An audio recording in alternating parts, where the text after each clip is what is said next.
കൃഷ്ണ ഗുരുവായൂരപ്പ, സർവം കൃഷ്ണാർപ്പണമസ്തു. മലപ്പുറം ജില്ലയിലെ പെരിന്തൽമണ്ണയ്ക്ക് സമീപം അങ്ങാടിപ്പുറത്ത് ഒരു കുന്നിന് മുകളിൽ ഒരു ക്ഷേത്രമുണ്ട്. വള്ളുവ കോനാദിമാരുടെ കുലദൈവം സാക്ഷാൽ ആദിപരാശക്തിയായ ശ്രീ ഭദ്രകാളിയാണ് മൂലപ്രതിഷ്ഠ. കേരളത്തിലെ ഏറ്റവും വലിയ ഭഗവതി പ്രതിഷ്ഠ തുല്യ പ്രാധാന്യത്തോടെ പരമേശ്വരനും ഇവിടെയുണ്ട്. അതിപ്രധാനമായ 3 ഭദ്രകാളി ക്ഷേത്രങ്ങളിലൊന്ന്. ഭക്തർ സ്നേഹത്തോടെ വിളിക്കുന്നത് തിരുമാന്താംകുന്നിലമ്മ. അതെ, നമ്മളിന്ന് പറയാൻ പോകുന്നത് ശ്രീ തിരുമാന്താംകുന്ന് ഭഗവതി ക്ഷേത്രത്തെ പറ്റിയാണ്. സാക്ഷാൽ തിരുമാന്താംകുന്നിലമ്മയുടെ കഥ. ഇത്തരം ക്ഷേത്രങ്ങളുടെ അറിയാത്ത കഥകൾ മലയാളത്തിൽ കേൾക്കുവാനായി ഇഷ്ടമാണെങ്കിൽ ചാനൽ സബ്സ്ക്രൈബ് ചെയ്യൂ. ഹൈന്ദവ ശാക്തേയ വിശ്വാസപ്രകാരം ജഗദീശ്വരിയായ ആദിപരാശക്തിയെ ശ്രീ ഭദ്രകാളിയായി ഇവിടെ ആരാധിക്കുന്നു. പരശുരാമൻ സ്ഥാപിച്ച 108 ശിവക്ഷേത്രങ്ങളിലൊന്ന്. കേരളത്തിലെ അതിപ്രധാനമായ 3 ഭദ്രകാളി ക്ഷേത്രങ്ങൾ. മലബാറിൽ തിരുമാന്താംകുന്ന്, കൊച്ചിയിൽ കൊടുങ്ങല്ലൂർ, തിരുവിതാംകൂറിൽ പരുമല പനയാനാർക്കാവ്. 3ഇടത്തും ദാരുവിഗ്രഹം, വടക്കോട്ട് ദർശനം, ശിവസാന്നിധ്യം. എന്നാൽ ഇവിടെത്തി ഭഗവതി ശിവപുത്രി എന്ന സങ്കല്പത്തിലാണ് സ്ഥിതി ചെയ്യുന്നത്. പാർവതീദേവിയിൽ നിന്നും അവതരിച്ച മഹാകാളിയാണിത്. ഇവിടെ ഗണപതിക്ക് പ്രത്യേക പ്രാധാന്യമുണ്ട്. പ്രസിദ്ധമായ മംഗല്യപൂജ നടത്തുന്നത് ഗണപതിയുടെ സന്നിധിയിലാണ്.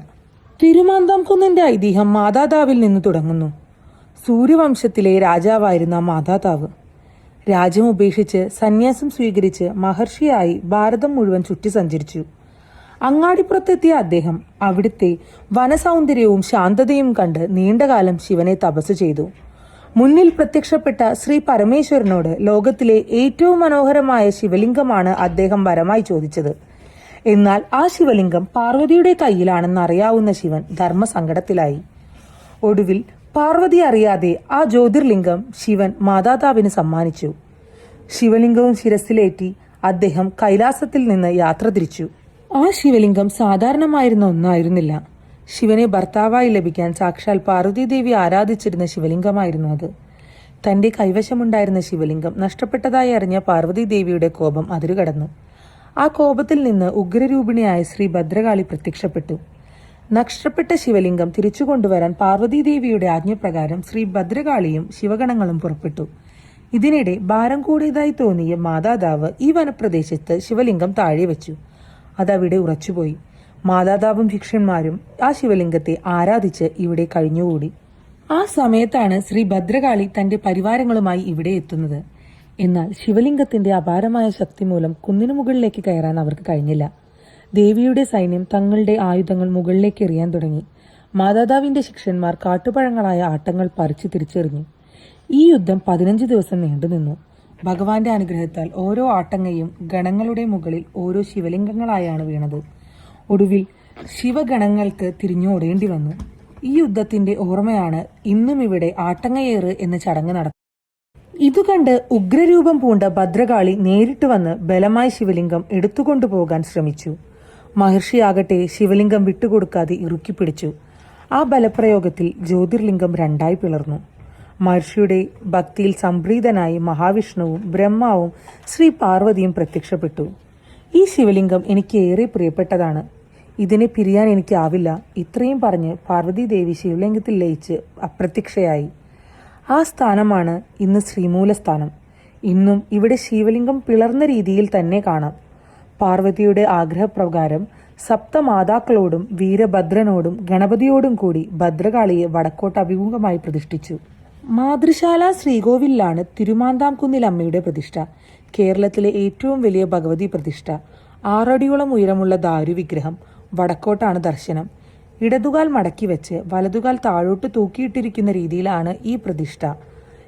8 കൈകളിൽ ത്രിശൂലം, സർപ്പം, ഗഗാണ്ഡകം, ഓട്ടുമണി, കൈവട്ടക, വാൾ, പരിച, ഒപ്പം ദാരികന്റെ ശിരസും. രൂപഭാവം കൊണ്ട് ഭദ്രകാളിയാണെങ്കിലും ദുർഗ, മഹാലക്ഷ്മി, മഹാസരസ്വതി എന്നീ ഭാവങ്ങളിലും ആരാധിക്കപ്പെടുന്നു. കൊടുങ്ങല്ലൂരിലെ പോലെ രുചിത സമ്പ്രദായത്തിലുള്ള ഭഗവതിയാണിവിടെ. മൂലവിഗ്രഹത്തോടൊപ്പം 2 ശ്രീചക്രങ്ങളും. ദാരുവിഗ്രഹമായതിനാൽ അഭിഷേകമില്ല. കർക്കിടകത്തിലെ ചാന്താട്ടമാണ് ഇവിടുത്തെ പ്രധാന വഴിപാട്. ഭഗവതിയുടെ ശ്രീകോവിലിനുള്ളിൽ തന്നെ സപ്തമാതാക്കളുടെ പ്രതിഷ്ഠയുണ്ട്. ആദിപരാശക്തിയുടെ 7 ഭാവങ്ങളാണ് സപ്തമാതാക്കൾ. ബ്രാഹ്മി ബ്രഹ്മാവിന്റെ ശക്തി, ജ്ഞാനത്തിന്റെ ദേവത. വൈഷ്ണവി മഹാവിഷ്ണുവിന്റെ ശക്തി, ഐശ്വര്യത്തിന്റെ ദേവത. മഹേശ്വരി മഹാദേവന്റെ ശക്തി, കാളപ്പുറത്തേറിയ സർവമംഗളദായിനി. ഇന്ദ്രാണി ദാമ്പത്യ പ്രശ്നങ്ങൾക്കും ഇഷ്ട പങ്കാളിയെ ലഭിക്കാനും ആരാധിക്കുന്ന ദേവത. വരാഹി ഉഗ്രമൂർത്തി, ദാരിദ്ര്യനാശിനി, ക്ഷിപ്രപ്രസാദിനി. കൗമാരി മുരുകന്റെ ശക്തി, മയിൽ വാഹനമായ ദേവത. ചാമുണ്ഡി സാക്ഷാൽ ഭദ്രകാളി, ചാമുണ്ഡിയുടെ പുരികക്കൊടിയിൽ നിന്ന് അവതരിച്ച കാരുണ്യമൂർത്തി. ഈ 7 അമ്മമാരും അമ്മയ്ക്കൊപ്പം ഇവിടെ വിരാജിക്കുന്നു. മാതൃശാലയ്ക്ക് മുന്നിൽ കിഴക്കോട്ട് ദർശനമായി ശിവന്റെ ശ്രീകോവിലുണ്ട്. രുരുജിത സമ്പ്രദായമായതിനാൽ ഇവിടെ ശിവൻ ഭൈരവ ഭാവത്തിലാണ്. തെക്കുവശത്ത് കിഴക്കോട്ട് ദർശനമായി പിളർന്ന ഒരു ശിവലിംഗം. ഇതാണ് ശ്രീമൂലസ്ഥാനം. മാതാതാവും ഭദ്രകാളിയും തമ്മിലുള്ള ഏറ്റുമുട്ടലിൽ പിളർന്നു പോയ ആ ജ്യോതിർലിംഗം. ശ്രീമൂലസ്ഥാനത്ത് ശ്രീ പാർവതിയോടൊപ്പം ഉണ്ണി ഗണപതിയുടെ സാന്നിധ്യവുമുണ്ട്. ഈ ഗണപതി സാന്നിധ്യത്തിലാണ് ക്ഷേത്രത്തിലെ ഏറ്റവും പ്രസിദ്ധമായ മംഗല്യപൂജ നടത്തുന്നത്. വിവാഹം വൈകുന്നവർ ഇഷ്ടവിവാഹത്തിനും ഉത്തമ ദാമ്പത്യത്തിനും വേണ്ടി നടത്തുന്ന വഴിപാടാണിത്. ജാതിഭേദമന്യേ ആർക്കും ഇവിടെ പൂജ നടത്താം. തിരുമാന്താം കുന്നിന് ഒരു വീരചരിത്രമുണ്ട്. വള്ളുവ കോനാദ്രിമാർ തങ്ങളുടെ കുലദൈവത്തെ പുരാതന കാലം മുതൽ ആരാധിച്ചു പോന്നു. ഒരു കാലത്ത് മാമാങ്ക മഹോത്സവത്തിന്റെ രക്ഷാ പുരുഷസ്ഥാനം വള്ളുവ കോനാദ്രിക്കായിരുന്നു. എന്നാൽ സാമൂതിരിയുടെ പടയോട്ടത്തിൽ ആ സ്ഥാനം നഷ്ടപ്പെട്ടു. എങ്കിലും സാമൂതിരിയുടെ മേൽക്കായ്മ അംഗീകരിക്കാൻ വള്ളുവ കോനാദ്രി തയ്യാറായില്ല. മാമാങ്കത്തിന് ചാവേറുകളെ അയച്ച് അദ്ദേഹം നിരന്തരം വെല്ലുവിളിച്ചു. ഈ തിരുമാന്താംകുന്ന് ക്ഷേത്രത്തിൽ നിന്നാണ് ചാവേറുകൾ അംഗത്തിന് പുറപ്പെട്ടിരുന്നത്. അവർ പുറപ്പെട്ടിരുന്ന ചാവേർ തറ ഇന്നും ക്ഷേത്രത്തിന് തെക്കുവശത്തുണ്ട്. മാമാങ്കാവകാശം നഷ്ടപ്പെട്ടതോടെ അതിന് ബദലായി തുടങ്ങിയ ഉത്സവമാണ് തിരുമാന്താംകുന്ന് പൂരം. തിരുമാന്താംകുന്ന് പൂരം വള്ളുവനാടിന്റെ ദേശീയോത്സവമാണ്. 11 ദിവസം നീണ്ടു നിൽക്കുന്ന മഹോത്സവം. മലപ്പുറം ജില്ലയിലെ ഏറ്റവും പ്രധാനപ്പെട്ട ക്ഷേത്ര ഉത്സവം. ഇവിടെ ഒരു പ്രത്യേകതയുണ്ട്. ഭഗവതിക്കും ശിവനും ഒരേ സമയത്താണ് ഉത്സവം. ക്ഷേത്രത്തിന് 2 വശത്തും 2 സ്വർണ്ണ കൊടിമരങ്ങൾ. വടക്കേ നടയിൽ ഭഗവതിക്കും കിഴക്കേ നടയിൽ ഭഗവാനും ഒരേ സമയം കൊടിയേറ്റം. മീനമാസത്തിലെ മകീരം നക്ഷത്രത്തിലാണ് പൂരം തുടങ്ങുന്നത്. ദേവിക്ക് 11 ദിവസങ്ങളിലായി 21 ആറാട്ട്. ക്ഷേത്രത്തിന് താഴെയുള്ള പുഴയിലാണ് ആറാട്ട്. അതിനോടടുത്തുള്ള കൽപ്പാലം ദേവിക്ക് വരാനായി ഭൂതഗണങ്ങൾ നിർമ്മിച്ചതാണെന്നാണ് വിശ്വാസം. തിരുമാന്താംകുന്നിലെ അപൂർവ ചടങ്ങാണ് ആട്ടങ്ങയേറ്. ഭഗവതിയുടെ ഭൂതഗണങ്ങളുടെയും മാതാതാവിന്റെ ശിക്ഷഗണങ്ങളുടെയും തമ്മിലുണ്ടായ യുദ്ധത്തിന്റെ അനുസ്മരണം. തുലാമാസം 1 പന്തിരടി പൂജയ്ക്ക് ശേഷം ക്ഷേത്രത്തിന്റെ വടക്കേ നടയിൽ ഭക്തർ 2 സംഘങ്ങളായി തിരിഞ്ഞ് പരസ്പരം കാട്ടുപഴമായ ആട്ടങ്ങയെറിയുന്നു. ആറാട്ട് കടവിനോട് ചേർന്ന് 1.25 ഏക്കർ പാടമുണ്ട്. ഭഗവതി കണ്ടം അഥവാ വലിയ കണ്ടം. ചിങ്ങമാസത്തിൽ ഇവിടെ ഞാറുനടിയൽ യജ്ഞം നടക്കുന്നു.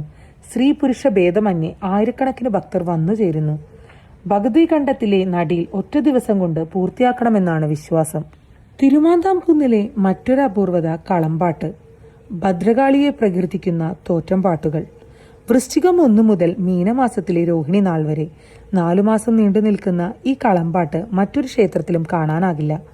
അലങ്കരിച്ച മണ്ഡപത്തിൽ നന്ദുണിയുടെ അകമ്പടിയോടെ 8 കൈകളോടുകൂടിയ ഭദ്രകാളിയുടെ കളം വരയ്ക്കുന്നു. ഭദ്രകാളിയും ദാരികനും തമ്മിലുള്ള യുദ്ധത്തിന്റെ സ്മരണയ്ക്കാണ് കളംപാട്ടിലൂടെ പാട്ടുപാടുന്നത്. ഈ പാട്ട് കഴിയുമ്പോൾ കലാകാരന് ദേവിയുടെ ആവേശമുണ്ടാകുന്നു. ദേവിയുടെ ദാരുവിഗ്രഹത്തിന് ഉറപ്പും തിളക്കവും ചൈതന്യവും നൽകാൻ വർഷത്തിൽ 2 തവണ ചാന്താട്ടം. തേക്കിൻകറ കൊണ്ടുള്ള പ്രത്യേക ചാന്താണ് ഇതിനുപയോഗിക്കുന്നത്.